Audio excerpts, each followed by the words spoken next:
আজকের কি নিয়ম বলবো তুমি?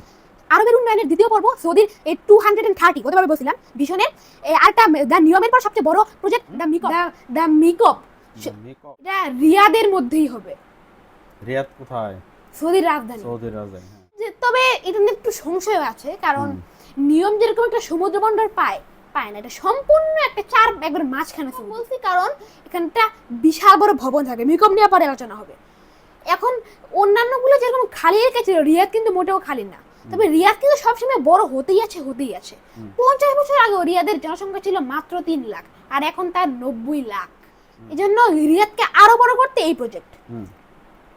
এখন এই প্রজেক্টের এই খরচ বুঝতে পারতেছো কি লেভেলের হবে।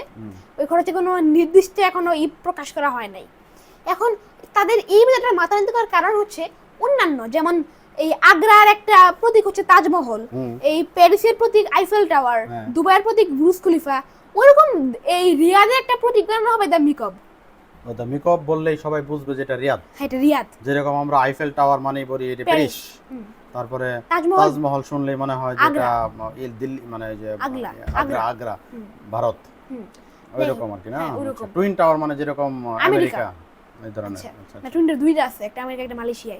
না, ওই ধরো টুইন টাওয়ার প্রথমে আমরা আমেরিকাটাকে প্রথম বুঝতাম, পরে মালয়েশিয়াতে আছে।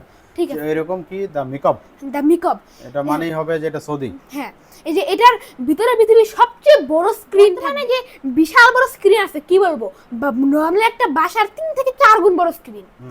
ওই আমেরিকার স্ক্রিনের চেয়ে 20 গুণ বড় স্ক্রিন বানানো হবে। তাই নাকি? বিশাল বড় স্ক্রিন। এবারটা সবকিছু দেখার জন্য একটা পর্যটন এরিয়া থাকবে। এরপর প্রচুর প্রচুর হোটেল রুম থাকবে, অনেক লাক্সারি আইটেম। আচ্ছা। তবে এটা 3D স্ক্রিন, একটা ভালুক এসে মনে হবে আর সামনে ভালুক আক্রমণ করতেছে এরকম। এখন হ্যাঁ, বাস্তব মনে হবে। তবে এটা খরচে বসতেছে কি অনেক বড়ই হবে। এটা কেন করতেছে তাহলে? দ্য ভিশন 230 মানে এটা কি, এটা পর্যটনের জন্য? পর্যটনের জন্যই। এই ভিশন 230 আমি আগেই বলছি, জন্য এখন আর কিছু বললাম না। এখন তবে সবচেয়ে বড় বিতর্ক হচ্ছে কাবা শরীফের এই যেমন একবার যেই স্টাইল না, এটা সেম স্টাইলে বানানো হচ্ছে। শরীফের আদলে করতেছে, এটা নিয়ে সমালোচনা হচ্ছে জন্য। এখন অনেকেই বলছে যে এটা, অনেকেই বলছে যে এটাও তো, এটা এত কিছু খেয়াল করা যাবে না। আবার অনেকেই বলতেছে যে এটা ইসলামকে অবমাননা করা হচ্ছে, কারণ এইভাবে একটা ধর্মীয় স্থানের মতো অনুকরণ করে ভিতরে গান বাজনা এটা হইতে পারে না। হ্যাঁ, হইতে পারে না। এটা নিয়ে সমালোচনা হইতেছে, এটা নিয়ে সমালোচনা হচ্ছে। যাই হোক, আজকে এই আলোচনা, এই তাহলে আলোচনাটা হলো মূলত সৌদি আরবের রিয়াদে দ্য মিকপ যে একটা তারা প্রজেক্ট হাতে নিছে, ওই প্রজেক্টের উপরে তুমি একটু বললা না। আর আরবি উন্নয়নের 5টা পর্বের মাঝে সৌদির ছিল এই 2টা পর্ব, এরপর শুরু হবে দুবাইকে নিয়ে পরে পর্ব থেকে। ও আচ্ছা, ওকে, ঠিক আছে।